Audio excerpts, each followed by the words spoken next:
السلام عليكم ورحمة الله وبركاته. الحمد لله رب العالمين والعاقبة للمتقين ولا عدوان إلا على الظالمين، والصلاة والسلام على أشرف الأنبياء والمرسلين محمد وعلى آله الطيبين الطاهرين وعلى صحابته الغرة المحجلين وعلى من تبعهم بإحسان إلى يوم الدين. أما بعد، أعوذ بالله من الشيطان الرجيم. بسم الله الرحمن الرحيم. قال الله تعالى في كلامه المجيد: وأن هذا صراطي مستقيما فاتبعوه ولا تتبعوا السبل فتفرق بكم عن سبيله ذلكم وصاكم به لعلكم تتقون. وقال الله تعالى في موضع آخر: ونزلنا عليك الكتاب تبيانا لكل شيء وهدى ورحمة وبشرى للمسلمين. سامعین کرام، آج کی اس محاورے میں میں جس موضوع پہ بولنے جا رہا ہوں وہ منہج سلف اور فتنہ خوارج ہے. حضرات، دین اسلام دین فطرت ہے. دین اسلام نے زندگی کے ہر شعبے پر مکمل روشنی ڈالی ہے. کہیں بھی کوئی ایسا گوشہ باقی نہیں ہے جہاں پر اس کی کرنیں نہ پہنچی ہوں. اس میں مکمل رہنمائی ہے، جیسا کہ اللہ تعالیٰ سورۃ النحل آیت نمبر 89 میں فرماتا ہے: وَنَزَّلْنَا عَلَيْكَ الْكِتَابَ تِبْيَانًا لِكُلِّ شَيْءٍ وَهُدًى وَرَحْمَةً وَبُشْرَى لِلْمُسْلِمِينَ. اور ہم نے آپ پر یہ کتاب نازل فرمائی جس میں ہر چیز مکمل طور پر بیان کر دی گئی ہے اور ہدایت اور رحمت اور خوشخبری ہے مسلمانوں کے لیے. اس آیت کریمہ کے اندر اللہ تبارک و تعالیٰ بیان فرما رہا ہے کہ ہم نے اس کتاب کے اندر بالکل واضح طور پہ ہر چیز ہم نے بیان کر دی ہے، جس میں ہدایت ہے لوگوں کے لیے، رحمت ہے اور خوشخبری ہے لوگوں کے لیے. یعنی کوئی ایسا گوشہ نہیں ہے جو کتاب و سنت کے اندر موجود نہیں ہے. بالکل واضح انداز میں ہر چیز بیان کر دی گئی ہے. اور اس سے بڑی چیز یہ ہے کہ آئیڈیلی ہمارے صحابہ کرام نے اس پر عمل کیا، جو ہمارے لیے رہنما ہے کہ ہم اپنی زندگی کو کیسے گزاریں. اس کے کوئی بھی ایسا گوشہ نہیں ہے جس میں کہیں بھی تشنگی باقی ہو، بلکہ بالکل مکمل اور واضح ہے. گویا کہ اگر کوئی شخص اگر اس میں کوئی چیز زیادتی کرتا ہے تو سمجھے کہ وہ اپنے طور سے کر رہا ہے، کیونکہ اللہ کے رسول صلی اللہ علیہ وسلم نے فرمایا: فقد تركتكم على البيضاء ليلها كنهارها لا يزيغ عندها بعدي إلا هالك من يعش منكم فسيرى اختلافا كثيرا فعليكم بما عرفتم من سنتي وسنة الخلفاء الراشدين المهديين عدوا عليها بالنماذج وعليكم بالطاعة وإن عبدا حبشيا وإنما المؤمن كالجمل الأنف حيثما. یعنی میں تم لوگوں کو واضح ترین راہ پر چھوڑے جا رہا ہوں. یعنی سنت کے اندر، اسلام کے اندر کوئی ایسی چیز نہیں ہے جو بالکل پوشیدہ ہو اور جس میں اپنے طور سے اپنا دماغ لگانا پڑے، بلکہ یہ واضح ترین راہ ہے جس کو نبی کریم صلی اللہ علیہ وسلم بول رہے ہیں کہ میں تم لوگوں کو واضح ترین راہ پر چھوڑے جا رہا ہوں، جس کی راتیں بھی اس کی دین کی طرح روشن ہے. میرے بعد اس راہ سے ہلاک ہونے والا ہی الگ ہو سکتا ہے. جو تم میں سے باحیات رہے گا، جو تم میں سے زندہ رہے گا، وہ بہت زیادہ اختلاف دیکھے گا. ایسے وقت میں جو بھی میری سنت، ہدایت یا خلفائے راشدین کی سنت تمہیں معلوم ہو، اسے لازم پکڑنا اور اسے خوب مضبوطی سے تھامے رکھنا. اور تمہارے اوپر امیر کی اطاعت ضروری ہے، اگرچہ وہ حبشی غلام ہی کیوں نہ ہو. یہ روایت مسند احمد کی ہے، حدیث نمبر 7142. اسی طریقے سے یہ حدیث ابن ماجہ کے اندر بھی بیان کیا گیا ہے، جس کو کہ علامہ البانی نے اس روایت کو صحیح قرار دیا ہے. حضرات، جب تک ہم مسلمان دین کی بتائے ہوئے اصل اصول و منہج پر چلتے رہیں گے ہم گمراہ نہیں ہوں گے. لیکن جو ہی ہم اس کے اصول سے بھٹکے، منہج سلف سے انحراف کیے، محکم آیات کو چھوڑ متشابہات آیات کو پکڑ کر اپنی مرضی کا معنی و مفہوم لیں گے تو یقیناً ہم گمراہ و ہلاک ہو جائیں گے. اور ایسا ہی ہوا جب اسلام کے اندر کچھ جماعتوں نے قرآن و حدیث کو منہج سلف سے ہٹ کر اپنے طریقے سے سمجھا تو وہ اپنی اصل حقیقت سے بھٹک گئے، ہلاک و برباد ہو گئے۔ انہوں نے اسلام کا بالکل عجیب طرح سمجھا، جس کی وجہ ان کو کافی نقصان ہوا۔ نہ صرف انہیں نقصان ہوا بلکہ امت اور امت اسلامیہ کو بہت بڑی مصیبتیں جھیلنی پڑی۔ دین کے نام پر وجود میں آنے والی جو جماعتیں ہیں، سب سے پہلی جس جماعت کا نام آتا ہے وہ خارجی ہیں۔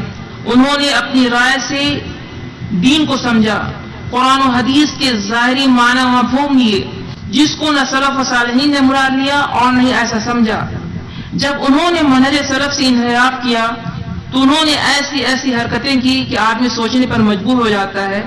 انہوں نے گناہ کبیرہ کے مرتکبین کو کافر قرار دیا، یعنی کوئی شخص اگر گناہ کبیرہ کرتا ہے تو یہ ان کے نزدیک کافر ہو جاتے ہیں، انہوں نے ایسا مراد لیا، اور جو شخص بھی ان کی رائے سے اتفاق نہیں کیے اسے بھی انہوں نے کافر گردانا۔ انہوں نے ایسے حالات پیدا کیے کہ حضرت عثمان و علی رضی اللہ تعالیٰ عنہ جیسے جلیل و قدر صحابی کو کافر گردانا۔ حضرت عثمان رضی اللہ تعالیٰ عنہ کو ان لوگوں نے بلوائیوں کے ساتھ مل کر ان کے گھر کو محاصرہ کر لیا، 40 دن تک گھر میں مقید رکھا، کھانا کھانے کا سامان تک اندر نہیں جانے دیا، حتیٰ کہ انہوں نے حضرت عثمان رضی اللہ تعالیٰ عنہ کو شہید کر دیا، جبکہ انہیں معلوم ہے کہ حضرت عثمان رضی اللہ تعالیٰ عنہ کی کیا فضیلت ہے، اسلام کے اندر کیا اہمیت ہے۔ وہ عشر مبشرہ میں سے تھے، وہ ذی النورین تھے جن کو نبی کریم صلی اللہ علیہ وسلم نے ایک مجلس میں کئی مرتبہ جنت کی گارنٹی دی، لیکن اتنی بڑی شخصیت خلیفہ سوم کو بھی انہوں نے نہیں چھوڑا، صرف اس وجہ سے کہ انہوں نے اسلام کو اور قرآن و حدیث کو اپنی عقل اور اپنی رائے سے سمجھا، اور انہوں نے ایسی تعبیریں کی اور ایسے تشریح کیے جس کو کبھی بھی سلف نے نہیں کیا۔ منہج سلف سے انحراف کا نتیجہ ہی یہ ہوا کہ انہوں نے حضرت عثمان رضی اللہ تعالیٰ عنہ کو شہید کر دیا۔ اسی طریقے سے نہ صرف حضرت عثمان رضی اللہ تعالیٰ عنہ کو شہید کیا بلکہ حضرت علی رضی اللہ تعالیٰ عنہ سے بھی انہوں نے قتال کیا، حالانکہ انہوں نے شروع میں حضرت علی رضی اللہ تعالیٰ عنہ کے ساتھ تھے، لیکن انہوں نے یہ بولا کہ تم نے گناہ کبیرہ کا ارتکاب کیا ہے، چونکہ تم نے صلح کیا ہے حضرت معاویہ رضی اللہ تعالیٰ عنہ سے، اس لیے آپ بھی کافر ہیں، اور چونکہ یہ گناہ کبیرہ ہے اس لیے گناہ کبیرہ کے مرتکبین کافر ہیں، اس لیے آپ بھی کافر ہو۔ اس طریقے سے ان لوگوں نے 8000 کی تعداد میں ایک جماعت بنائی اور وہ الگ ہو گئے، صرف اس وجہ سے کہ انہوں نے اسلام کو اس نہج پر نہیں سمجھا جیسا کہ سلف نے سمجھا تھا، جبکہ یہ کافی عبادت گزار تھے، عبادت اور ریاضت میں ان کا کوئی ثانی نہیں تھا، جس کے بارے میں نبی کریم صلی اللہ علیہ وسلم نے فرمایا تھا کہ ان کی نمازوں کو دیکھو گے، ان کی عبادتوں کو دیکھو گے تو ان کی نمازوں کے سامنے میں اپنی نمازوں کو تم حقیر سمجھو گے، لیکن ان کے فاسد عقیدے کی وجہ سے اور منہج سلف سے انحراف کی وجہ سے ایسی عبادت اور ریاضت کوئی کام نہیں آ سکی، کیونکہ وہ منہج سلف سے ہٹ گئے۔ یہی وجہ ہے کہ ان کو اللہ کے رسول صلی اللہ علیہ وسلم نے فرمایا تھا یمرقون من الاسلام یمرق السحم من الرمیہ، دین سے وہ ایسے نکل جائیں گے جیسے تیر شکار کے جسم سے نکل جاتا ہے۔ ظاہر بات ہے ایک بہت ہی تیز تیر اگر شکار پہ پڑتا ہے تو اس کی تیزی کی وجہ سے وہ اس طرف سے اس طرف چلا جاتا ہے، اور جب اس تیر باہر نکلتا ہے تو اس تیر کے اندر نہ خون ہوتا ہے نہ کچھ ہوتا ہے، وہ بالکل نکل جاتا ہے۔ اسی طریقے سے یہ جو خارجی حضرات ہیں یہ بھی عبادت تو کرتے ہیں، ریاضت بھی کرتے ہیں، لیکن یہ دین سے ایسے ہی نکل جائیں گے جیسے کہ تیر شکار سے نکل جاتا ہے۔ اسی طریقے سے دوسری جگہ نبی صلی اللہ علیہ وسلم نے فرمایا تھا لا یجاوز ایمانهم حناجرهم، ان کا ایمان ان کے حلق سے نیچے نہیں اترے گا، جتنا بھی وہ عبادت کر لیں، چاہے جتنی بھی وہ نمازیں پڑھ لیں، چاہے جتنے بھی وہ قرآن پڑھ لیں، لیکن ان کا ایمان جو ہے ان کے حلق سے نیچے نہیں اترے گا۔ اس کے علاوہ ان کے کرتوتوں کی وجہ سے، ان کے فاسد عقیدے کی وجہ سے نبی صلی اللہ علیہ وسلم نے ایک جگہ فرمایا تھا فَأَيْنَمَا لَقِيتُمُوهُمْ فَاقْتُلُوهُمْ، انہیں جہاں بھی پاؤ قتل کر ڈالو۔ ان کے قتل کرنے والے قیامت کے دن اجر ملے گا، جیسا کہ نبی صلی اللہ علیہ وسلم نے فرمایا تھا کہ جہاں بھی پکڑو ان کو قتل کر دو، اور قتل کرنے کی وجہ سے تمہیں اجر بھی ملے گا، کیونکہ وہ مخلوق میں سب سے بدترین مخلوق ہے، ہم شر الخلق۔ جگہ فرمایا کہ انہ ابغض الخلق الی اللہ تعالی، وہ اللہ تعالیٰ کے نزدیک مخلوق میں سب سے برے ہیں۔ ائمہ متقدمین و متاخرین کا اس امر پر اجماع ہے کہ خوارج ایک فساد انگیز گروہ ہے، یہ اللہ تعالیٰ اور اس کے رسول صلی اللہ علیہ وسلم کے نافرمانوں کا گروہ ہے. یہ صوم و صلات کے خواہ کتنی پابندی کریں اور عبادت میں کتنی ہی محنت اور ریاضت کریں، یہ سب انہیں کچھ نفع نہ دے گا. اور یہ امر بالمعروف و نہی عن المنکر کا خواہ کتنا ہی پرچار کریں، انہیں یہ بھی کچھ فائدہ نہیں پہنچائے گا، کیونکہ یہ ایسا گروہ ہے جو اپنی نفسانی خواہشات کے مطابق قرآن کی تفسیر و تعویل کرتا ہے اور مسلمانوں پر جو دینی معاملات کو خلط ملت کر دیتا ہے. اللہ تعالیٰ اور حضور نبی کریم صلی اللہ علیہ وسلم نے ہمیں اس سے خبردار فرمایا ہے. خلفائے راشدین رضی اللہ عنہم نے ہمیں ان سے بچنے کی تلقین فرمائی ہے، اور صحابہ کرام رضی اللہ عنہم نے اور تابعین و تبع تابعین رحمہ اللہ نے ہمیں ان سے خبردار رہنے کی نصیحت فرمائی. خوارج فتنہ پرور، شرانگیز، پلید اور ناپاک افراد کا گروہ ہے، اور باقی تمام خوارج میں سے جس کسی نے بھی اس کا مذہب اور طریقہ اختیار کیا وہ بھی ان کے حکم میں ہے، کیونکہ قدیم خوارج ہوں یا آج کے دور کے جدید، یہ مذہب انہیں ایک دوسرے سے وراثت میں ملتا ہے. یہ حکومت وقت کے خلاف بغاوت کرتے ہیں اور عامت المسلمین کی خون ریزی کو جائز قرار دیتے ہیں. خوارج کا اولین فرد عہد رسالت میں آپ صلی اللہ علیہ وسلم میں نمودار ہوا. یہ وہ شخص تھا جس نے حضور نبی کریم صلی اللہ علیہ وسلم پر اس وقت طعنہ زنی کی جب آپ صلی اللہ علیہ وسلم جعرانہ کے مقام پر مال غنیمت تقسیم فرما رہے تھے. اس بدبخت نے کہا اے محمد، حالانکہ محمد نبی کریم صلی اللہ علیہ وسلم کو نبی تک کے نہیں بولا، ڈائریکٹلی وہ بولا کہ اے محمد عدل کیجئے. حالانکہ آپ پورا قرآن پڑھ جائیں، اللہ تبارک و تعالیٰ نے یا محمد کہہ کر کے نہیں پکارا. جہاں بھی بولا یا نبی اللہ، یا رسول اللہ، اس طریقے سے یا مزمل، یا مدثر، لیکن کہیں پر بھی یا محمد نہیں بولا. لیکن اسے اپنے نبی کی تعظیم بھی اس خارجی کو نہیں سمجھا اور اس نے ڈائریکٹلی بولا اے محمد عدل کیجئے. میرے خیال میں آپ عدل نہیں کر رہے ہیں. حضور صلی اللہ علیہ وسلم نے فرمایا تو ہلاک ہو، اگر میں عدل نہیں کروں گا تو اور کون کرے گا. حضرت عمر رضی اللہ تعالیٰ عنہ نے اس کو قتل کرنے کا ارادہ کیا، مگر حضور صلی اللہ علیہ وسلم نے انہیں اس کے قتل سے روک دیا، اور آپ صلی اللہ علیہ وسلم نے اس شخص سے متعلق خبر دیتے ہوئے فرمایا کہ اس کے ایسے ساتھی ہوں گے تم میں سے ہر کوئی ان کے مقابلے میں اپنی نمازوں اور روزوں کو حقیر جانے گا، دین سے اس طرح صاف نکل جائیں گے جس طرح تیر شکار سے نکل جاتا ہے. آپ صلی اللہ علیہ وسلم نے ایک حدیث میں ان کے ساتھ جنگ کرنے کا حکم فرمایا اور ان کو قتل کرنے والے اور ان کے ہاتھوں شہید ہونے والے کی فضیلت بیان فرمائی. پھر یہ لوگ مختلف علاقوں سے نکل کر جمع ہوئے اور امر بالمعروف اور نہی عن المنکر کا پرچار کرنے لگے. ان خارجیوں نے اسلام کے اندر اتنا انتہا پسندی کی، اتنا متشدد ہوئے، حالانکہ اللہ تبارک و تعالیٰ نے فرمایا ہے کہ وَكَذَلِكَ جَعَلْنَاكُمْ أُمَّةً وَسَطًا، اے مسلمانوں اس طرح ہم نے تمہیں اعتدال والی بہتر امت بنایا ہے، یعنی ہم نے امت وسط بنایا ہے. امت وسط مراد ہی میانہ روی اور اعتدال والی امت ہے. یہ اعتدال فکر و نظر میں بھی ہے اور عمل و کردار میں بھی. یہی اسلام کا وصف ہے. جو گروہ یا طبقہ میانہ روی سے جتنا دور ہوتا گیا اور روح اسلام سے بھی اتنا دور چلا گیا. مختلف ادوار میں کچھ ایسے گروہ بھی مسلمانوں میں سے ظاہر ہوئے جو اسلام کی راہ اعتدال سے اتنا دور ہو گئے کہ اسلام کی بات کرنے، اسلامی عبادات انجام دینے اور اسلامی شکل و صورت اختیار کرنے کے باوجود اسلام سے خارج تصور کیے گئے. ان میں سر فہرست جن کا نام لیا جا رہا ہے وہ خوارج ہے، جس کے بارے میں ابھی میں بیان کر رہا تھا. جب معلوم ہوا کہ خوارج کا اتنا فاسد عقیدہ ہے اور اپنے فاسد عقیدے کی وجہ سے اور انحرافی منہج سلف کی وجہ سے بہت بڑی مصیبت میں پھنس گئے اور امت محمدیہ کو بھی مصیبتوں میں ڈال دیے اپنے غلط کاموں کی وجہ سے. تو آئیں آج ہم دیکھیں کہ خوارج کسے بولتے ہیں، خوارج کی تعریف کیا ہے، ان کے افکار کیا ہیں، ان کے نتیجے کیا ہیں، ان کے عقائد کیا ہیں. تو آئیں سب سے پہلے خوارج کی تعریف دیکھتے ہیں کہ خوارج کا مطلب کیا ہوتا ہے. خوارج کی لغوی تعریف یہ ہے کہ خوارج جو ہے خارج کی جمع ہے. خوارج خارج کی جمع ہے جو خروج سے مشتق ہوا ہے، خروج سے نکلا ہے، کیونکہ ان کا یہ نام ان کے خروج کی وجہ سے ہی پڑا تھا، چاہے وہ دین کی وجہ سے، دین سے نکلنے کی وجہ سے ہو یا پھر حضرت علی رضی اللہ تعالی عنہ کی جماعت سے نکلنے کی وجہ سے. یہ خروج یا خوارج ان کا نام پڑا. خوارج کی اصطلاحی تعریف یہ ہے، شرعی تعریف. اس میں علماء نے کئی باتیں لکھی اور بتائی ہیں. امام شہرستانی لکھتے ہیں كل من خرج على الامام الحق الذي اتفقت الجماعة عليه يسمى خارجيا سواء كان الخروج في أيام الصحابة على الأئمة الراشدين أو كان بعدهم على التابعين لهم بإحسان وعلى الأئمة في كل زمان. ہر وہ شخص جو اہل سنت والجماعت کے متفقہ امام کے خلاف خروج کرے اسے خارجی کہا جاتا ہے.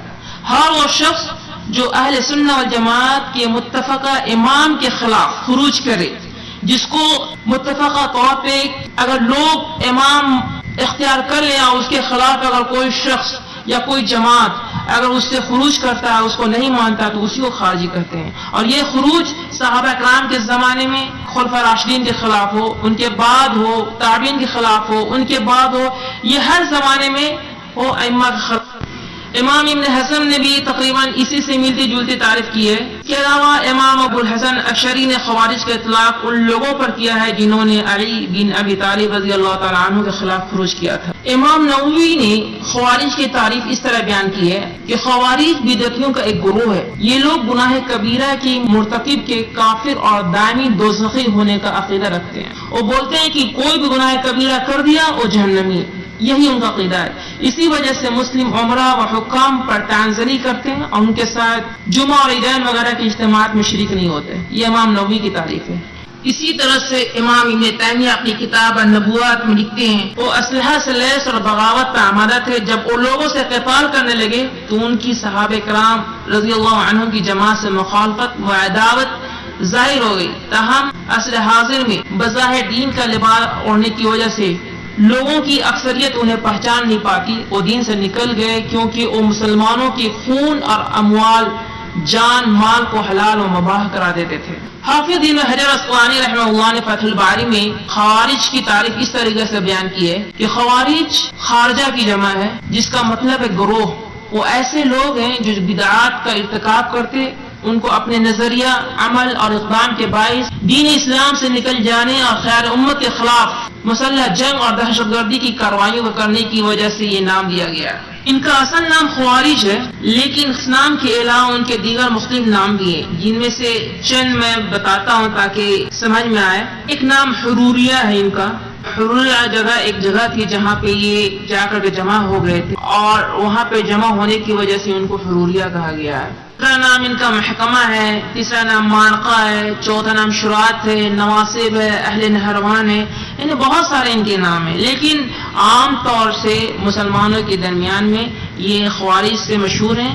خوارج کی تعریف کے بعد یہ ہم جاننے کی کوشش کریں گے خوارج کی پہچان کیسے کریں گے، ان کی پہچان کیسے ہوگی، ان کی صفات کیا ہوگی. تو آئیے اس کے بارے میں دیکھتے ہیں کہ روایات کیا کہتی ہے. مختلف روایتوں میں خوارج کے کچھ صفات بیان کیے گئے ہیں جنہیں ہر زمانے کے خارجی اپنی سہولیات اور خواہشات کے حساب سے اختیار کرتے رہتے ہیں. تو خوارج ہیں وہ بہت ہی کم سن ہوں گے، یعنی چھوٹی عمر کے لوگ ہوں گے. خفاء الاسنان بتایا گیا. خوارج عام طور پر کم عمر ہوتے ہیں. بڑے بزرگوں جن کے اندر تجربہ ہوتا ہے ان کی تعداد بہت کم ہوتی ہے. ان کی علامتیں بیان کرتے ہوئے اللہ کے رسول صلی اللہ علیہ وسلم نے فرمایا خفاء الاسنان. حافظ ابن حجر فرماتے ہیں والحدث هو الصغیر السن، یعنی حدث کم عمری کو کہتے ہیں. دوسری جو پہچان ہے وہ بہت ہی کم عقل ہوں، ان کو زیادہ عقل نہیں ہوگی. عام طور پر خوارج کے اندر کچھ فہمی اور بصیرت کی کمی ہوتی ہے، عقل مندی کم ہوتی ہے. چونکہ ان میں زیادہ تر کم عمر ہوتے ہیں اس لیے بصیرت و دانائی کی کمی ہوتی ہے. اللہ کے رسول صلی اللہ علیہ وسلم نے ان کی صفات بیان کرتے ہوئے فرماتے ہیں سفہاء الاحلام، یعنی یہ کم عقل لوگ ہوں گے. ایک دوسری تعریف یہ بیان کی گئی ہے کہ یہ بہت ہی مغرور اور متکبر ہوں گے، بہت ہی گھمنڈی ہوں گے. اللہ کے رسول صلی اللہ علیہ وسلم نے ارشاد فرمایا تم میں ایک قوم پیدا ہوگی جو خوب عبادتیں کیا کرے گی حتیٰ کہ لوگ ان سے متاثر ہوں گے اور خود فریبی میں مبتلا ہوں گے. یعنی وہ اپنی عبادتوں میں بہت زیادہ منہمک ہوں گے، بہت زیادہ خشوع و خضوع سے نماز یا عبادت کریں گے اور اپنی عبادتوں پر بہت ہی گھمنڈ کریں گے، بہت ہی تکبر کریں گے. دوسری ایک بہت ہی بڑی علامت ہے کہ دین کے اندر بہت زیادہ غلو کریں گے. غلو مطلب بہت زیادہ کسی چیز کو ایکسس کر دیں گے، یعنی عبادتیں خوب کریں گے. ان کی پہچان میں سے ایک ہے، روایتوں میں آتا ہے کہ اللہ کے رسول صلی اللہ علیہ وسلم نے فرمایا یہ اتنے عبادت گزار ہوں گے کہ تم اپنی نمازوں اور روزوں کو ان کے نماز اور روزے کے سامنے ہچ سمجھو گے. ایک پہچان یہ بھی ہے کہ قرآن کریم کے اندر ان کی اتنی عقل نہیں ہوگی اور دین میں جہالت ہوگی. خوارجی فتنے کی اصل میں سے ایک قرآن کریم کی کچھ فہمی ہے. حالانکہ قرآن کریم کو بہت زیادہ پڑھتے ہیں اور اس سے استدلال بھی خوب پڑھتے ہیں، لیکن ان کے اندر تدبر نہیں ہوگا، ان کے اندر علم و فہم نہیں ہوگا اور آیتوں سے غیر مناسب استدلال کریں گے، محکم آیات کو چھوڑ کر متشابہات آیات کو لیں گے اور اس سے دلیلیں پکڑیں گے۔ صحیح بخاری کی روایت میں یتلون کتاب اللہ رطبا لا یجاوز حناجرهم، وہ اللہ کی کتاب خود ہمیشگی کے ساتھ خوب اچھے طریقے سے اور خوب ہی حسن خوبی پڑھیں گے، لیکن ان کے گلے سے نہیں اترے گی۔ اور بخاری کی ایک دوسری روایت ہے کہ یقرؤون القرآن لا یجاوز تراقیهم، وہ قرآن پڑھیں گے لیکن ان کے گلے سے نہیں اترے گی۔ ان کی اور نشانی یہ ہے کہ بہت ہی چکنی چپڑی باتیں کریں گے، بہت ہی مکھن لگا کر باتیں کریں گے، ان کی باتیں خوب چکنی چپڑی ہوتی ہیں، ان کی حلاوت بلاغت میں کوئی شک نہیں کر سکتا، اور وہ منطق اور مناظر قسم کے لوگ ہوتے ہیں۔ یہ لوگ شریعت کی نفاذ، اللہ کے حکم کے قیام اور مرتدین اور کفار سے قتال کی دعوت دیتے ہیں، لیکن ان کا عمل اس کے برخلاف ہوتا ہے۔ اللہ کے رسول صلی اللہ علیہ وسلم نے فرمایا یحسنون القول ویسیئون الفعل، یہ اچھی باتیں کہیں گے لیکن برا کام کریں گے، اور فرمایا یقولون من خیر قول البریہ، مخلوق کی سب سے اچھی باتیں۔ اور ان کی ایک سب سے بڑی پہچان اور سب سے بڑی علامت یہ ہے کہ یہ دوسروں کو بات بات پر کافر بولیں گے، تکفیر کا فتویٰ لگائیں گے، ہر آدمی کو بولیں گے چھوٹی چھوٹی گناہ، یعنی گناہ کبیرہ اگر کسی نے اگر جھوٹ بول دیا تو بولیں گے کہ اس نے گناہ کبیرہ کا مرتکب ہوا، چونکہ جھوٹ جو ہے یہ گناہ کبیرہ ہے۔ کسی نے اگر جھوٹ بول دیا تو ان کے نزدیک یہ کافر ہو گیا۔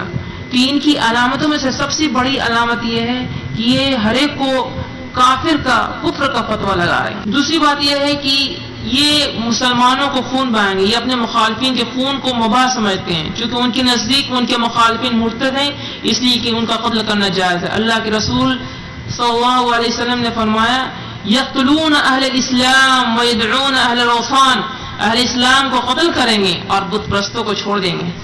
اب آپ آج کے دور حاضر میں دیکھ لیں کہ جتنے بھی لوگ جو ہیں جو لڑ رہے ہیں، جتنے بھی اسلامک کنٹری میں جا کر کے لڑ رہے ہیں، پورے کے پورے اہل اسلام سے لڑ رہے ہیں، اور پورے کے پورے مسلمان ہی ہیں، جن کو بھی قتل کر رہے ہیں مسلمان ہیں، مسلمانوں سے قتل و جہاد کر رہے ہیں، مسلمانوں سے لڑ رہے ہیں، مسلمانوں کو خون بہا رہے ہیں، ان کو گھروں کو نیست و نابود کر دے رہے ہیں، لیکن وہیں پہ کافروں سے نہیں لڑتے، کافروں سے وہ نہیں جھگڑا کرتے، کافروں سے وہ جہاد نہیں کرتے۔ یہ ان کی سب سے بڑی پہچان ہے۔ آج جتنا بھی فتنہ و فساد جتنے بھی کنٹریز میں ہو رہے ہیں، یہ سب کے سب خوارج ہیں۔ ان کی ایک بہت بڑی پہچان یہ بھی ہوگی کہ وہ سر منڈوائے ہوئے رہیں گے، سیماہم التحلیق، ان کی پہچان سر منڈوانا ہے۔ قرآن حکیم نے کئی مقامات پر لوگوں کے ناحق بے دردانہ قتل، دہشت گردانہ بمباری، پرامن آبادیوں پر خودکش حملوں جیسی انتہائی سفاکانہ اقدامات اور انسانی قتل و غارت گیری کی بالکل ممانعت کی ہے، نفی کی ہے۔ دہشت گردی کی یہ ساری بہیمانہ صورتیں شرعی طور پر حرام اور اسلامی تعلیمات سے سری انحراف ہے۔ اگر قرآن حکیم کو بغور مطالعہ کریں تو ہمیں کئی مقامات پر بالکل واضح طور پر خوارج کی علامت اور جو ان کی نشانیاں ہیں اور ان کی فتنہ پروری اور سازشی کاروائیاں ہیں اور بغاوت کے واضح ارشادات ملتے ہیں۔ تو چلیں دیکھتے ہیں قرآن کریم کے اندر بھی کچھ آیتیں جو خوارج کے تعلق سے ملتی ہیں، جیسا کہ سورہ آل عمران میں ارشاد باری تعالیٰ ہے هو الذی انزل علیک الکتاب منہ آیات محکمات ہن ام الکتاب وآخر متشابہات فأما الذین فی قلوبهم زیغ فیتبعون ما تشابہ منہ ابتغاء الفتنہ وابتغاء تعویلہ وما یعلم تأویلہ الا اللہ والراسخون فی العلم یقولون آمنا بہ کل من عند ربنا وما یذکر الا اولو الالباب۔ وہی ہے جس نے آپ پر کتاب نازل فرمائی جس میں سے کچھ آیتیں محکم ہیں، یعنی بالکل صاف صاف ظاہر اور واضح معنی رکھنے والی آیتیں، اس کو محکم بولتے ہیں، اور کچھ دوسری آیتیں جو متشابہ ہیں، یعنی معنی میں کئی احتمال ہوتا ہے اور اشتباہ رکھنے والی ہیں۔ تو وہ لوگ جن کے دینوں میں کجی اور ٹھڑاپن ہے، اس میں صرف متشابہات کی پیروی کرتے ہیں، فتنہ پروری کی خواہش کے زیر اثر اور اصل مراد کی بجائے من پسند معنی مراد لینے کی غرض سے، اور اس کی اصل مراد کو اللہ کے سوا کوئی نہیں جانتا۔ امام ابن ابی حاتم رحمہ اللہ اس آیت مبارکہ کے تحت فرماتے ہیں کہ جس کو کہ ان ابی حمامہ رضی اللہ تعالی عنہ رسول اللہ صلی اللہ علیہ وسلم انہم الخوارج، یعنی اس آیت سے امام ابن ابی حاتم بولتے ہیں کہ اس آیت سے مراد انہم الخوارج، یہ خوارج ہے۔ حافظ ابن کثیر رحمہ اللہ نے بھی اس آیت کی تفسیر میں جو حدیث بیان فرمائی ہے اس میں حضور نبی کریم صلی اللہ علیہ وسلم نے فرمایا اہل زیغ جو متشابہات کی پیروی کرتے ہیں اس سے مراد خوارج ہے۔ اور حضرت حسن بصری رحمۃ اللہ علیہ فرماتے ہیں کہ اس آیت میں جو اہل زیغ سے مراد خوارج ہے۔ حضرت قتادہ رضی اللہ تعالیٰ عنہ جب بھی یہ آیت کریمہ تلاوت کرتے تو فرماتے میں نہیں سمجھتا کہ اہل زیغ سے خوارج کے علاوہ کوئی اور گروہ بھی مراد ہو سکتا ہے۔ ایک دوسری جگہ میں سورہ آل عمران میں اللہ تبارک تعالیٰ نے فرمایا آیت نمبر 106 میں یوم تبیض وجوہ وتسود وجوہ فاما الذین اسودت وجوہہم اکفرتم بعد ایمانکم فذوقوا العذاب بما کنتم تکفرون، جس دن کئی چہرے سفید ہوں گے اور کئی چہرے سیاہ ہوں گے تو جن کے چہرے سیاہ ہوں گے ان سے کہا جائے گا کیا تم نے ایمان لانے کے بعد کفر کیا؟ تو جو کفر کرتے رہو تو اس کے عذاب کو مزہ چکھ لو۔ اس آیت سے بھی مفسرین کرام نے خوارج ہی مراد لیا ہے۔ اس طریقے سے بہت ساری ایسی آیتیں قرآن مجید کے اندر موجود ہیں جو اشارہ کرتی ہیں کہ اس سے مراد خوارج ہیں۔ اگر یہاں پہ بیان کیا جائے تو کافی طویل ہو جائے گا، اس لیے بقدر مثال 2 یا 3 آیتیں میں نے حوالے کے طور پہ بیان کی ہے کہ ان سے مراد خوارج ہیں۔ خوارج کے ظہور کے اسباب کیا ہیں؟ یہ ظاہر بات ہے کیا سبب ہے جس کی وجہ سے خوارج کا ظہور ہوا؟ حالانکہ جب اگر دیکھیں گے خوارج کے ظہور کی خبر اللہ کے رسول صلی اللہ علیہ وسلم نے پہلے ہی دے دی تھی، گویا اس فتنے کا جو بیج یا بنیاد عہد رسالت ہی میں بو دیا گیا تھا، لیکن باضابطہ ایک جماعت کی شکل میں علی رضی اللہ تعالی عنہ کے عہد میں ان کے دور خلافت میں وقوع پذیر ہوا۔ شیخ الاسلام ابن تیمیہ رحمہ اللہ نے اس جانب اشارہ کیا ہے کہ اس بدعت کا اظہار اللہ کے رسول صلی اللہ علیہ وسلم کے عہد میں کیا گیا تھا، پھر اس کے حاملین اسے اپنے دلوں میں چھپائے رہے اور اس درمیان کبھی کبھار وقتاً فوقتاً اس کا اظہار کرتے، یہاں تک کہ علی رضی اللہ تعالیٰ عنہ کے عہد میں باضابطہ ایک جماعت بنا لی۔ امام ابن کثیر رحمہ اللہ نے عثمان غنی رضی اللہ تعالیٰ عنہ کے خلاف بغاوت کرنے والے بلوائیوں کو خوارج کا نام دیا ہے۔ اسی طریقے سے امام طحاوی نے بھی اس کو ذکر کیا ہے۔ حقیقت یہ ہوا کہ عراق میں کچھ ایسے افراد موجود تھے جو عثمان رضی اللہ تعالیٰ عنہ کے بعض رشتہ دار کی اخلاق اور جو ان کی عادتیں اور خصلتیں سے ناراض تھے، جس کی وجہ سے عثمان رضی اللہ تعالیٰ عنہ پر تان کیا کرتے تھے۔ یہ لوگ تلاوت قرآن اور جہد عبادت میں بالکل بہت زیادہ کرتے تھے، بہت ممتاز تھے، اور ساتھ ساتھ قرآنی آیات کی ایسی تعبیریں کرتے جو سراسر قرآنی مفاہیم سے ہٹ کر ہوتی۔ جب عثمان رضی اللہ تعالیٰ عنہ کی شہادت ہوئی تو ان لوگوں نے علی رضی اللہ عنہ کو بالکل ساتھ میں کھڑے ہو گئے، لڑائیوں میں حصہ لیا۔ ان کا بنیادی عقیدہ عثمان رضی اللہ عنہ اور آپ کے متبعین کی تکفیر تھا، یعنی یہ عثمان رضی اللہ تعالیٰ عنہ اور حضرت علی رضی اللہ تعالیٰ عنہ بولتے تھے کہ کافر ہیں۔ اس کے علاوہ یہ لوگ علی رضی اللہ تعالیٰ عنہ کی امامت اور جنگ جمل میں آپ کے خلاف جنگ کرنے والوں کو بھی کافر بولا کرتے تھے۔ انہوں نے عائشہ، طلحہ اور زبیر رضی اللہ عنہ کی قیادت میں عثمان رضی اللہ عنہ کے قاتلین کو بالکل فوری طور پر سزا دینے کا مطالبہ کیا تھا۔ اس جنگ میں علی رضی اللہ تعالیٰ عنہ کو فتح ہوئی تھی۔ پھر شام میں معاویہ رضی اللہ عنہ نے بھی خون عثمان کا بدلہ لینے کا مطالبہ کر دیا، جس کی بنیاد پر جنگ صفین کا معرکہ پیش آیا۔ معاویہ رضی اللہ تعالیٰ عنہ شام کے امیر تھے۔ عثمان رضی اللہ تعالیٰ عنہ کی شہادت کے بعد علی رضی اللہ تعالیٰ عنہ نے جب ان سے بیعت کا مطالبہ کیا تو انہوں نے یہ عذر پیش کر کے معاذرت کر لی کہ پہلے آپ عثمان رضی اللہ تعالیٰ عنہ کے قاتلین کو فوری طور پر سزا دیں، اس کے بعد بیعت کریں گے۔ چونکہ حالات ایسے تھے کہ حضرت علی رضی اللہ تعالیٰ عنہ نے نہیں مانا، اس کی وجہ سے دونوں میں جنگیں شروع ہو گئیں اور کئی مہینے تک یہ جنگ جاری رہی۔ لیکن پھر دونوں جماعتیں جو تھی حضرت علی رضی اللہ تعالیٰ عنہ کی اور حضرت معاویہ رضی اللہ تعالیٰ عنہ کی، جو دونوں جماعتیں تھیں، دونوں اس بات پر متفق ہو گئے کہ دونوں کی طرف سے ایک ایک حکم تعین کر لیا جائے۔ جیسے ہی ان لوگوں نے حکم متعین کیا اپنی اپنی جماعت کی طرف سے، تو وہاں سے ایک جماعت جو تقریباً 8000 کی تعداد تھی، کچھ روایتوں میں 6000 بھی آتی ہے، وہ وہاں سے حضرت علی رضی اللہ تعالیٰ عنہ کے صف سے نکل کر کے فرورہ کے مقام پہ جا بیٹھے اور انہوں نے بولا کہ نہیں، انہوں نے حضرت معاویہ رضی اللہ تعالیٰ عنہ سے صلح کی ہے، اس لیے ہم اس سے برات کا اظہار کرتے ہیں، چونکہ انہوں نے گناہ کبیرہ کا ارتکاب کیا، اس لیے حضرت معاویہ بھی نعوذ باللہ، حضرت علی رضی اللہ تعالیٰ عنہ بھی نعوذ باللہ یہ کافر ہیں۔ امیر المومنین حضرت علی رضی اللہ تعالیٰ عنہ نے ان کو جماعت المسلمین میں واپس لانے کی کوشش کی، جو ان کی جماعت سے جو الگ ہو گیا. اس لیے انہوں نے عبداللہ بن عباس رضی اللہ تعالیٰ عنہما کو ان کے پاس مناظرے کے لیے بھیجا، اور عبداللہ بن عباس رضی اللہ عنہ ان کے پاس اچھے کپڑے پہن کر گئے، ان سے سلام کیا، یعنی خوارج کی جماعت کے پاس گئے، ان سے سلام کیا. تو خوارج نے پوچھا کہ آپ کس مقصد کے تحت آئے ہیں؟ تو حضرت عبداللہ بن عباس رضی اللہ عنہما نے کہا کہ تمہارے پاس میں اللہ کے رسول صلی اللہ علیہ وسلم کے اصحاب اور آپ کے داماد کی طرف سے آیا ہوں، جن کی موجودگی میں قرآن کا نزول ہوا، اور وہ قرآن کریم کے مفاہیم کو تم سے زیادہ سمجھتے اور جانتے ہیں، ان میں کوئی بھی تمہارے ساتھ نہیں ہے. یعنی صحابہ کرام کا کوئی بھی فرد تمہاری ٹولی اور تمہاری جماعت میں موجود نہیں ہے. تمام کی تمام صحابہ کی جو جماعت ہے وہ سب کے سب حضرت علی رضی اللہ تعالیٰ عنہ کے پاس ہیں. میں تم کو ان کی باتیں پہنچاؤں گا اور تم جو کہو گے ان تک پہنچاؤں گا.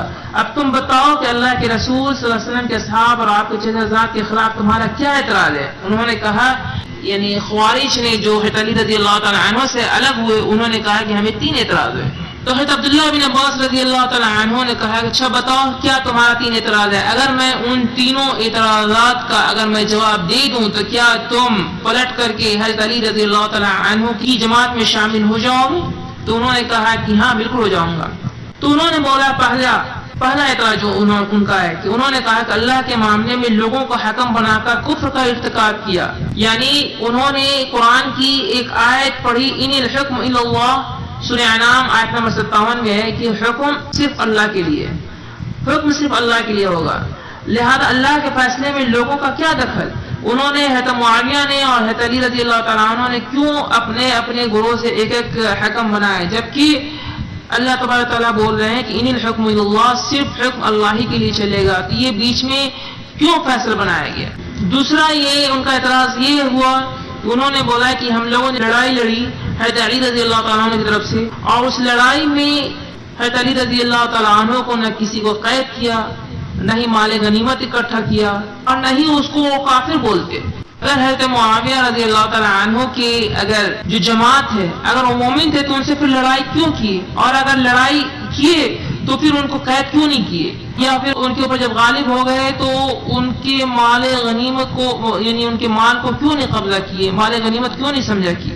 تیسری چیز انہوں نے کہا کہ جب صلح یہ کر رہے تھے حضرت علی رضی اللہ تعالیٰ عنہ، تو انہوں نے حضرت معاویہ کے کہنے کی وجہ سے اپنے نام کے آگے امیر المومنین کا لفظ مٹا دیا اور ہٹا دیا، لہذا کافروں کا امیر ہے. ظاہر بات ہے جب وہ امیر المومنین ہٹا دیے تو امیر المومنین نہ ہوئے تو امیر الکافرین ہو گئے. یہ ہمارے 3 اعتراضات ہیں. اللہ بن عباس رضی اللہ عنہ نے ان سے پوچھا کچھ اور ہے؟ تو انہوں نے بولا کہ نہیں بس اتنا ہی ہے. تو انہوں نے کہا کہ ہمارے لیے اتنا ہی کافی ہے. پھر آپ نے ان سے کہا کہ اگر میں تمہارے اعتراضات کا اللہ کی کتاب اور اس کی نبی کی سنت سے جواب دوں تو کیا تم اسے قبول کرو گے؟ تو انہوں نے کہا کہ ہاں. عبداللہ بن عباس رضی اللہ تعالیٰ عنہ نے ان کی اعتراضات کا جواب دینا شروع کیا اور فرمایا کہ اللہ کے حکم میں لوگوں کو حکم بنانے کی جہاں تک بات ہے تو میں تمہیں اللہ تعالیٰ کا فرمان پڑھ کر سناتا ہوں، جس میں اللہ تعالیٰ نے 1/4 درہم کی قیمت میں لوگوں کا حکم بنایا ہے اور انہیں حکم دیا ہے. تو اس میں فیصلہ کا ارشاد ہوتا ہے یا ایھا الذین آمنوا لا تقتلوا الصید وانتم حرم ومن قتله منکم متعمدا فجزاء مثل ما قتل من النعم يحكم به ذو عدل منکم. یہ سورہ مائدہ کی آیت نمبر 95 میں اے ایمان والو، حالت احرام میں وحشی جانوروں کا شکار مت کرو، اور جس نے جان بوجھ کر اس کا قتل کر دیا تو اس پر فدیہ واجب ہو گیا جو کہ قتل کیے گئے جانور کے برابر ہوگا، جس کا فیصلہ تم میں سے 2 معتبر شخص کریں گے. حضرت عبداللہ بن عباس رضی اللہ تعالیٰ عنہ بولتے ہیں اب میں تم سے اللہ کی قسم دے کر پوچھتا ہوں کہ لوگوں کا خرگوش وغیرہ کے شکار میں فیصلہ کرنا افضل ہے یا لوگوں کے خون کو بچانے اور ان کی خیر و بھلائی میں فیصلہ کرنا؟ جبکہ تمہیں معلوم ہے کہ اگر اللہ تعالیٰ چاہتا تو خود فیصلہ کر دیتا اور لوگوں کو اس کا ذمہ دار نہیں بناتا. تو ان لوگوں نے کہا کہ یہ زیادہ بہتر ہے.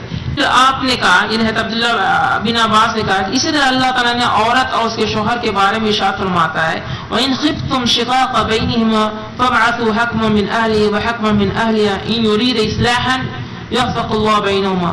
یہ سورہ نساء آیت نمبر 35 میں ہے کہ اگر تمہیں میاں بیوی کی آپسی رنجش کا ڈر ہے تو ایک منصف مرد کے گھر والوں میں سے اور ایک عورت کے گھر والوں میں سے مقرر کر دو. یہاں پر بھی جب ایک مرد اور عورت کے درمیان میں اگر لڑائی ہوتی ہے اور اس کی صلح صفائی کرنے کے لیے جب قرآن کی آیت میں یہ بولا گیا ہے کہ کسی مرد کے گھر والوں کی طرف سے اور عورت کے گھر والوں کی طرف سے ایک ایک صلح کرنے کے لیے ایک ایک آدمی کو متعین کر لو، تو ظاہر بات ہے اتنی بڑی جماعت کو بچانے کے لیے یا خون سے روکنے کے لیے اگر حضرت علی رضی اللہ تعالیٰ عنہ اور اگر حضرت معاویہ رضی اللہ تعالیٰ عنہ حکم بنا لیے تو اس میں کون سی گناہ ہے؟ جب اللہ تبارک و تعالیٰ صلح کرنے کے لیے میاں اور بیوی کے درمیان میں، شوہر اور بیوی کے درمیان میں حکم بنانے کے لیے بول رہا ہے، تو اتنی بڑی جماعت کو بچانے کے لیے اگر حکم بنا لیے تو اس میں کیا دقت ہے؟ تو انہوں نے کہا کہ ہاں آپ نے صحیح کہا. پھر آپ نے عبداللہ ابن عباس نے کہا کہ دوسرے اعتراض کا جواب دیتے ہوئے فرمایا تم لوگ کہتے ہو کہ علی رضی اللہ تعالیٰ عنہ نے لڑائی کیا تو لیکن نہ تو لوگوں کو قید کیا اور نہ ہی ان کے مال پر قبضہ کیا، تو میں پوچھتا ہوں کہ کیا تم اپنی ماں عائشہ رضی اللہ عنہا کو گرفتار کر کے ان کے ساتھ وہی سلوک کرتے جو دوسری عورتوں کے ساتھ کیا جاتا ہے جبکہ وہ تمہاری ماں ہیں؟ ظاہر بات ہے حضرت عائشہ رضی اللہ تعالیٰ عنہا اور حضرت معاویہ رضی اللہ تعالیٰ عنہ ان کی ایک الگ جماعت تھی اور حضرت علی رضی اللہ تعالیٰ عنہ کی ایک الگ جماعت تھی. اگر حضرت علی رضی اللہ تعالیٰ عنہ اگر سامنے والے جماعت کے لوگوں کو اگر قیدی بناتے تو اس میں معاویہ بھی تھے، اس میں حضرت عائشہ رضی اللہ تعالیٰ عنہا بھی تھی. تو کیا یہ صحیح بات ہے کہ جو ام المومنین ہیں، جو عائشہ رضی اللہ تعالیٰ عنہا، جو صحابیہ ہیں، جو نبی صلی اللہ علیہ وسلم کی سب سے چہیتی بیوی ہیں، تو کیا ان کو قید کر لیا جاتا نعوذ باللہ جبکہ وہ مومنوں کی ماں ہیں؟ یہ کیا ایسا ممکن ہو سکتا ہے؟ قید کر کے دوسری عورتوں جیسا سلوک کرنے کو جائز سمجھتے ہو تو تم کافر ہو. اگر تم کہتے ہو کہ تمہاری ماں نہیں ہے جبکہ وہ ماں ہے مومنوں کے لیے، اور اگر تم کہتے ہو کہ تمہاری ماں نہیں ہے تو تم بھی کافر ہو. تو بھی کافر کیوں کہ اللہ تعالیٰ کے ارشاد ہے النبی اولى بالمؤمنین من انفسهم وازواجهم امہاتهم، یعنی قرآن کریم میں ان کو بتایا گیا ہے کہ نبی کریم صلی اللہ علیہ وسلم کی بیویاں جو ہیں یہ مومنین کی مائیں ہیں. ان کے تیسرے اعتراض کا جواب دیتے ہوئے عبداللہ ابن عباس رضی اللہ تعالیٰ نے فرمایا تم کہتے ہو کہ علی رضی اللہ تعالیٰ عنہ نے اپنے نام کے سامنے سے امیر المومنین کا لفظ کیوں مٹا دیا؟ تو میں تمہیں بتا دوں کہ نبی کریم صلی اللہ علیہ وسلم نے بھی حدیبیہ کے دن المشرکین سے جب صلح کیا تھا اور علی رضی اللہ تعالیٰ عنہ سے فرمایا کہ اس عہد کے اندر جب مشرکین سے جب یہ کیا گیا تھا تو اس وقت جب نبی کریم صلی اللہ علیہ وسلم نے لکھا کہ محمد رسول اللہ، تو کفار نے اعتراض کیا کہ جب میں آپ کو نبی مان ہی لوں گا تو پھر اس میں مشکل کیا ہے؟ تو پھر آپ ہمارے بھائی بھائی ہو گئے. یہ ہمارا اعتراض ہی اس بات پہ ہے کہ ہم آپ کو نبی نہیں مانتے ہیں، اس لیے یہاں پہ جو صلح نامہ ہے اس میں محمد رسول اللہ یہ یہاں پہ مٹایا جائے. تو نبی کریم صلی اللہ علیہ وسلم نے حضرت علی رضی اللہ تعالیٰ عنہ کو حکم دیا کہ ٹھیک ہے وہاں پہ محمد رسول اللہ ہٹا دو، مٹا دو اور وہاں پہ محمد ابن عبداللہ لکھو. تو جب نبی کریم صلی اللہ علیہ وسلم صلح کی غرض سے حدیبیہ کے موقع پہ کفار اور مشرکین کے ساتھ محمد رسول اللہ لکھنا صلح کے لیے محمد رسول اللہ مٹا سکتے ہیں، تو یہاں پہ حضرت علی رضی اللہ تعالیٰ عنہ صلح کے لیے اگر امیر المومنین کا لفظ اگر ہٹا دیے تو اس میں کیا دقت ہے؟ یہ جواب سنیں تو اس میں سے جو خوارج کی جو جماعت تھی اس میں سے تقریباً 8000 تھی، اس میں سے تقریباً 2000 لوگ سمجھے اور وہ حضرت علی رضی اللہ تعالیٰ عنہ کی جماعت میں جا ملے. اب یہ آگے چل کر کے دیکھتے ہیں کہ خوارج کی نمایاں بدعات کیا ہیں. چونکہ خوارج دین میں نئی نئی بدعات ایجاد کرتے تھے، وہ قرآنی آیات اور احادیث نبویہ کا خود ساختہ، خود اپنی رائے سے پورا اور غلط تعبیر کے ذریعے اپنے مخالف مسلمانوں کو واجب القتل ٹھہراتے تھے. ان کی چند نمایاں بدعات پیش کی جا رہی ہیں تاکہ سمجھ میں آ جائے کہ ان کی بدعات اور ان کی سوچ کیسی تھی، جن میں اکثر کے بارے میں حضور صلی اللہ علیہ وسلم نے پہلے ہی آگاہ فرما دیا تھا. پیشن گوئی تھی. ان میں سے ایسے تو بہت سارے ہیں لیکن ان میں سے کچھ بیان کی جا رہی ہیں تاکہ لوگوں کو سمجھ میں آ جائے، آپ لوگوں کو سمجھ میں آ جائے. پہلا یہ ہے کہ وہ کفار کے حق میں نازل ہونے والی آیات کا اطلاق مومنین پر کریں گے. یہ جو بھی آیتیں جو کفار کے سلسلے میں نازل ہوتی تھیں یہ لوگ اس آیتوں کو مومنین کے اوپر اطلاق کرتے، چسپا کرتے اور یہ بولتے کہ اس آیت کی روح سے یہ آدمی کافر ہو گیا. یہ صحیح بخاری کے اندر اس کی روایت ہے، اس نمبر 2539. اسی طریقے سے دوسرا ان کا جو سب سے بڑا کرائم تھا اور ان کا جو سب سے بڑا جرم تھا کہ مسلمانوں کو قتل کریں گے اور بت پرستوں کو چھوڑ دیں گے. آج دیکھ رہے ہیں پورا ہر کنٹری میں یہی ہو رہا ہے کہ یہ مسلمانوں کو قتل کر رہے ہیں، اہل سنت والجماعہ کے لوگوں سے لڑ رہے ہیں، اور یعنی عجیب سا اتفاق ہے کہ قتل کرنے والا بھی اللہ اکبر بول رہا ہے اور قتل ہونے والا بھی اللہ اکبر بول رہا ہے. تو یہ خوارج کی پہچان ہے کہ مسلمانوں کو قتل کریں گے اور بت پرستوں کو چھوڑ دیں گے، بت پرستوں سے نہیں لڑیں گے، نہیں جھگڑیں گے، اور صرف مسلمانوں سے ہی لڑیں گے. آپ یمن میں دیکھ لیں، بحرین میں دیکھ لیں، فلسطین کے اندر دیکھ لیں، یعنی کوئی ایسی مطلب جتنے بھی مسلم کنٹری میں جو مارنے والے اور مرنے والے دونوں مسلم ہیں، تو ظاہر بات ہے جو مارنے والا ہے اور جو خوارج ہے. اسی طریقے سے ان کا جو تھرڈ جرائم ہے، جو سب سے میجر کرائم ہے، یہ غیر مسلم اقلیتوں کو قتل کو حلال سمجھیں گے. چوتھا یہ ہے کہ ایک بہت بڑی جو ان کا جو کرائم بول لیں کہ عبادت میں بہت ہی متشدد اور غلو کرنے والے ہوں گے، ایکسٹریمسٹ ہوں گے. یہ ابو یعلا کی روایت ہے. اسی طریقے سے سب سے بڑا ان کا کرائم ہے کہ گناہ کبیرہ کے مرتکب کو دائمی جہنمی اور اس کا خون اور مال حلال قرار دیں گے. یعنی گناہ کبیرہ کے کوئی بھی مرتکب، مثال کے طور پہ کوئی شخص اگر چوری کرتا تو یہ گناہ کبیرہ ہے، کوئی شخص اگر جھوٹ بولتا ہے تو یہ بولتے ہیں کہ یہ دائرہ اسلام سے خارج ہو گیا اور یہ جہنمی ہو گیا، دائمی یعنی ہمیشہ ہمیشہ جہنم میں رہے گا. اب ظاہر بات ہے اگر کوئی شخص دائرہ اسلام سے خارج ہو گیا تو اس کا خون اور اس کا مال حلال ہو گیا، یعنی اس کو ہم مار سکتے ہیں، اس کو قتل کر سکتے ہیں اور اسے اپنا لونڈی بنا سکتے ہیں، اور ان کی اگر وہ مر گیا تو اس کو اپنے قبرستان کے اندر دفن نہیں کرنے دیں گے. اسی طریقے سے وہ ان کا عقیدہ یہ بھی تھا کہ ان کے اوپر جنازے کی نماز نہیں پڑھیں گے. یعنی اگر کوئی جھوٹ بولتا ہو تو یعنی گناہ کبیرہ کرنے والے، یہ ان کا سب سے بڑا کرائم تھا. یہ اس وجہ سے ہے کہ انہوں نے منہج سلف سے انحراف کیا اور انہوں نے قرآن اور حدیث کو اپنی سمجھ سے سمجھا، جس کی وجہ سے انہوں نے ایسی بدعات اور ایسے کرائم جو کیے، جو جتنے بھی بڑے ائمہ اہل سنت والجماعت کے جتنے بھی بڑے ائمہ محدثین کرام سبوں کی انہوں نے مخالفت کی. اسی طریقے سے اگر کوئی شخص اپنے عمل سے یا انجانے طور پہ اگر قرآن کی کسی حکم کی نافرمانی کی تو کافر ہو گیا. یعنی یہ کفر کو بتانے میں اور کافر بولنے میں سب سے ایکٹیو تھے، ہر ایک کو کافر بولتے تھے. یہاں تک حضرت عثمان رضی اللہ تعالیٰ عنہ، نعوذ باللہ، حضرت علی رضی اللہ تعالیٰ عنہ، ان کبار یعنی بڑے، جن کو اللہ کے رسول صلی اللہ علیہ وسلم نے دنیا کے اندر ہی بتا دیا تھا کہ یہ عشرہ مبشرہ میں سے ہیں، یہ جنتی ہیں. ایک بیٹھک میں حضرت عثمان رضی اللہ تعالیٰ عنہ کتنی مرتبہ بولے کہ یہ جنتی ہیں. ان کو یہ بھی بتا دیا تھا کہ آج کے بعد تم جو بھی کرو گے تمہارے لیے کافی ہوگا، یعنی تمہیں جنت واجب ہو گئی. لیکن ایسی شخصیت، اتنی بابرکت عظمت والی شخصیت کو بھی ان لوگوں نے نہیں چھوڑا. ان لوگوں نے بولا کہ کافر ہے. انہوں نے اپنے ان کے کرائم کی وجہ سے اور اپنے بدعقیدگی کی وجہ سے انہیں بھی کافر سمجھا اور ان کو شہید کیا. اسی طرح حضرت علی رضی اللہ تعالیٰ عنہ کو شہید کیا. یعنی یہ بہت ہی بڑے کرائم والے تھے. یعنی ابتدائی تاریخ سے ہی یہ معاملہ بالکل واضح ہو جاتا ہے کہ خوارج اپنے عقائد، نظریات اور بدعات میں اس قدر انتہا پسند تھے کہ اکابر صحابہ کرام رضی اللہ عنہم کو، جیسا کہ میں نے ابھی حضرت عثمان رضی اللہ تعالیٰ عنہ، حضرت علی رضی اللہ تعالیٰ عنہ، حضرت معاویہ رضی اللہ، حتیٰ کہ حضرت ام المومنین حضرت عائشہ رضی اللہ، نعوذ باللہ، ان کو بھی کافر خیال کرتے اور ان پر کفر کے فتویٰ لگانے سے یہ ذرہ برابر نہیں ہچکچاتے. امام شہرستانی نے الملل والنحل میں لکھا ہے کہ زیاد بن امیہ نے عروہ بن عدیہ نامی خارجی سے پوچھا کہ حضرت ابوبکر رضی اللہ تعالیٰ عنہ اور حضرت عمر رضی اللہ تعالیٰ عنہ کا کیا حال تھا، یعنی ان کے بارے میں تمہارا کیا عقیدہ ہے کہ یہ بھی کافر تھے؟ تو اس نے کہا کہ نہیں، یہ دونوں اچھے تھے، یعنی حضرت ابوبکر رضی اللہ تعالیٰ عنہ اور حضرت عمر فاروق رضی اللہ تعالیٰ عنہ یہ صحیح تھے، یہ کافر نہیں تھے. لیکن دیکھیں ان کی جرأت دیکھیں، جب ان سے پوچھا گیا کہ حضرت عثمان رضی اللہ تعالیٰ عنہ کے بارے میں تمہارا کیا خیال ہے، تو انہوں نے کہا کہ حضرت عثمان رضی اللہ تعالیٰ عنہ کی جو ابتدائی، جو ان کی خلافت کی ابتدائی 6 سال تھا وہ ٹھیک تھا، لیکن جب انہوں نے نئی باتیں اور بدعتیں شروع کی تو اس سے ارادہ ہو گیا، اس لیے وہ آخر میں وہ کافر ہو گیا. یعنی حضرت عثمان رضی اللہ تعالیٰ عنہ کو بھی 6 سال کی ابتدائی دور کو انہوں نے بولا صحیح ہے، اس کے بعد پھر انہوں نے ان کو کافر ثابت کر دیا. ثابت کیا کیونکہ جب انہوں نے حضرت معاویہ رضی اللہ تعالیٰ عنہ سے صلح کر لیا اور انہوں نے بولا کہ ٹھیک ہے، ایک اپنے طرف سے حکم بناؤ، ایک میرے طرف سے حکم بناؤ، تو اسی لیے ان لوگوں نے بولا کہ حکم بنانا اسلام میں جائز نہیں، کیونکہ قرآن کی آیت ہے کہ ان الحکم الا للہ.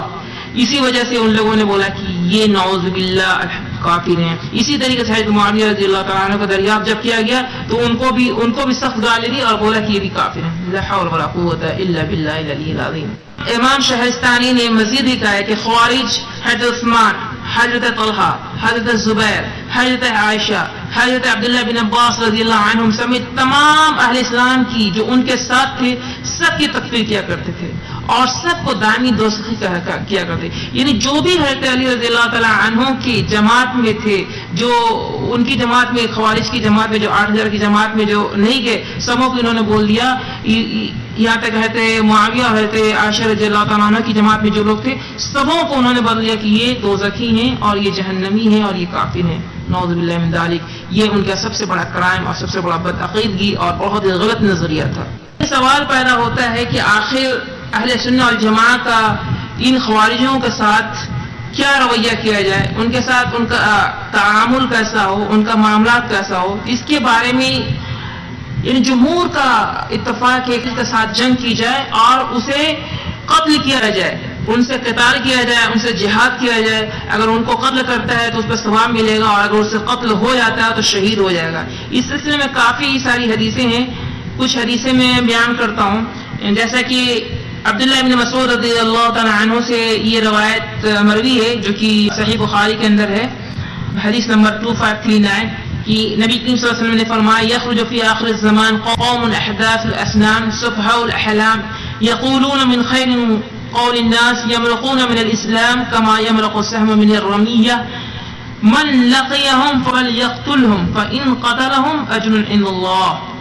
یعنی اس کے بارے میں یہ بتایا گیا کہ امام ترمذی نے سنن میں اس حدیث کو بیان کرنے کے بعد فرمایا یہ روایت حضرت علی رضی اللہ تعالیٰ عنہ، حضرت ابو سعید اور حضرت ابو ذر رضی اللہ تعالیٰ عنہ سے بھی مروی ہے اور یہ حدیث حسن صحیح ہے. حضرت عبداللہ بن مسعود رضی اللہ تعالیٰ عنہ سے روایت ہے کہ رسول اللہ صلی اللہ علیہ وسلم نے فرمایا آخری زمانے میں ایسے لوگ ظاہر ہوں گے یا نکلیں گے جو کم عمر ہوں گے یا بالکل نوجوان ہوں گے، 18 سال 20 سال 22 سال کے، اور وہ نہ بالکل کم عقل لوگ ہوں گے، ان کو زیادہ عقلیں نہیں ہوں گی، وہ بظاہر لوگوں سے اچھی بات کریں گے مگر دین سے یوں خارج ہوں گے جیسے تیر شکار سے خارج ہو جاتا ہے. بس دوران جنگ جہاں بھی ان سے سامنا ہو انہیں قتل کیا جائے. من لقیہم فلیقتلہم، جب بھی ان سے ملاقات ہو تو ان کو ملاقات مطلب جب بھی میدان جنگ میں ملاقات ہو ان سے بھیڑے تو اسے قتل کر دو، کیونکہ ان کا قتل کرنا فإن قتلہم اجر عند اللہ، کیونکہ ان کا قتل کرنا اللہ کے نزدیک یہ اجر و ثواب ہے. ایک دوسری روایت میں ان سے جنگ کرنے اور ان کو قتل کرنے کے بارے میں آئی ہے. ایک دوسری روایت ہے جو ابو امامہ رضی اللہ تعالیٰ عنہ سے مروی ہے کہ طوبی لمن قتلہم وقتلوہم. حضرت ابو امامہ رضی اللہ تعالیٰ عنہ سے مروی ہے کہ حضور نبی کریم صلی اللہ علیہ وسلم نے فرمایا خوشخبری ہو اسے جو انہیں قتل کرے اور جسے وہ قتل کریں. یہ روایت ابو داؤد میں مروی ہے حدیث نمبر 243. اسی طریقے سے مسند احمد بن حنبل میں ہے 13362. اسی طریقے سے حاکم المستدرک میں ہے. اس کے علاوہ اور بھی بہت ساری احادیث کے اندر یہ روایت موجود ہے. اسی طریقے سے تیسری ایک حدیث ہے کہ نبی کریم صلی اللہ علیہ وسلم نے فرمایا کلاب اہل النار کلاب النار کلاب النار ثلاثا ثم قال شر قتل قتلوا تحت ظل السماء وخير قتل الذين قتلوهم. یعنی حضرت ابو امامہ رضی اللہ تعالیٰ عنہ سے ہی مروی ہے. یہ حدیث بھی ابو امامہ رضی اللہ تعالیٰ عنہ سے مروی ہے جس کو کہ ابن ماجہ نے اور حاکم المستدرک میں یہ مذکور ہے کہ نبی کریم صلی اللہ علیہ وسلم نے فرمایا خوارج اہل دوزخ کے کتے ہیں، یعنی جہنم کے کتے ہیں، دوزخ کے کتے ہیں. 3 بار فرمایا، اس لیے کہ یہ جہنم کے کتے ہیں، جہنم کے کتے ہیں، جہنم کے کتے 3 بار فرمایا. یہ آسمان کے نیچے قتل ہونے والے بدترین مقتول ہیں یہ، اور بہترین مقتول وہ ہیں جنہیں وہ لوگ قتل کریں گے. یعنی اگر یہ قتل کیے جا رہے ہیں جو خوارج اگر قتل کیے جا رہے ہیں تو یہ سب سے بدترین مقتول ہے، قتل کیے گئے لوگ ہیں. اور اگر خدا نخواستہ اگر کوئی اہل سنت اور جماعت کا کوئی لوگ اگر لڑتے ہوئے ان سے اگر وہ قتل کر دیے جاتے شہید ہو جاتے ہیں تو یہ بہترین شہید ہیں. اسی طریقے سے بخاری کی ایک روایت ہے حدیث نمبر 2539 کہ علی رضی اللہ تعالیٰ عنہ سے مروی ہے کہ فَأَيْنَمَا لَقِيتُمُوهُمْ فَاقْتُلُوهُمْ فَإِنَّ قَتْلَهُمْ أَجْرٌ لِمَنْ قَتَلَهُمْ يَوْمَ الْقِيَامَةِ. کہ تمہیں انہیں جہاں کہیں پاؤ تو قتل کر دو کیونکہ ان کے قاتلوں کو بروز قیامت بے حد اجر و حساب ملے گا. جو بھی اسے قتل کریں گے، جو بھی خوارج کو قتل کریں گے تو اللہ تبارک تعالیٰ اس قتل کی وجہ سے جو قتل کرنے والا ہوگا اس کو بے حد و حساب اس کا ثواب ملے گا. اسی طریقے سے ایک اور روایت ہے حضرت عائشہ رضی اللہ تعالیٰ عنہ سے، وہ فرماتی ہیں کہ ذکر رسول اللہ صلی اللہ علیہ وسلم الخوارج فقال ہم شرار امتی یقتلہم خیار امتی، یعنی عائشہ رضی اللہ تعالیٰ عنہ فرماتی ہیں کہ نبی کریم صلی اللہ علیہ وسلم نے خوارج کا ذکر کیا اور فرمایا وہ میری امت کے بدترین لوگ ہیں اور انہیں قتل کرنے والے میرے امت کے بہترین لوگ ہوں۔ تو آپ نے دیکھا کہ یہ کس طریقے سے حدیث کے اندر سخت وعید آئی ہے ان کو، کہ جہاں بھی ان کے بارے میں کہ جہاں بھی انہیں ملے ان کے ساتھ سختی سے پیش آیا جائے، ان کو نہیں چھوڑا جائے اور ان کو واصل جہنم کیا جائے۔ تو آج کے زمانے میں بھی خوارج ہر جگہ پائے جا رہے ہیں، اس لیے ان کے نظریات، ان کے عقائد، ان کے افعال، ان کے کردار سے ہمیں واقفیت ہونی چاہیے کہ کون خوارج ہے۔ اور آج جتنے بھی جو آج فساد پیدا ہو رہے ہیں خوارج کا ہی نتیجہ ہے، اور یہ ہمیشہ مسلمین سے ہی لڑتے ہیں، جیسا کہ آپ دیکھ رہے ہیں آج کے وقت میں گلف کنٹریز کے اندر جو لڑائی ہو رہی ہے اور جتنے بھی مسلم کنٹریز کے اندر ہیں یہ مسلمان ایک دوسرے مسلمان کو مار رہے ہیں، تو یہ خوارجی ہے۔ اللہ تعالیٰ ایسے لوگوں سے ہمیں محفوظ رکھے، ان کے عقائد سے ہمیں محفوظ رکھے، اس کی نظریات سے ہمیں محفوظ رکھے، ان کی چاق و چوبند سے، یعنی ان کی جو عبادت ہے اور ان کی جو ریاضت ہے اور جو ان کی تدین ہے، ان کی ظاہری عبادت سے لوگ متاثر نہ ہو، چونکہ چھوٹی عمر کے لوگ اس سے متاثر ہو کر کے ان کی جماعتوں میں شامل ہو جاتے ہیں اور اپنی دنیا اور آخرت دونوں برباد کرتے ہیں۔ آخر میں دعا کرتا ہوں کہ اللہ تبارک تعالیٰ اس جماعت سے محفوظ رکھے اور جو بھی اس میں شامل ہیں اللہ تعالیٰ اسے ہدایت دے تاکہ وہ صحیح راستہ پہ آ جائے۔ السلام علیکم ورحمۃ اللہ وبرکاتہ۔